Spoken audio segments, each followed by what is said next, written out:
చూడండి, ఈ ప్రాబ్లం నాకు 2 to 3 టైమ్స్ రిపీట్ అయిందండి ఎగ్జామ్లో. ఇర్రెడ్యూసిబుల్ ఎలా అంటే స్టేట్ ట్రాన్సిషన్ తీసుకుని నేను చెప్తాను. State transition same as 0 state 1 state 2 state 0 1 2 state అనుకుంటాను.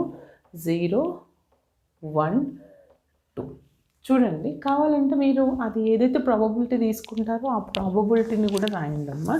ఎలా అంటే చూడండి, 0 స్టేట్ ఇది 1 స్టేట్, ఇది 2 స్టేట్. 0 to 0 ఇది 0 స్టేట్ 1 2 కదా. 0 to 0 0. Okay, there is no self loop.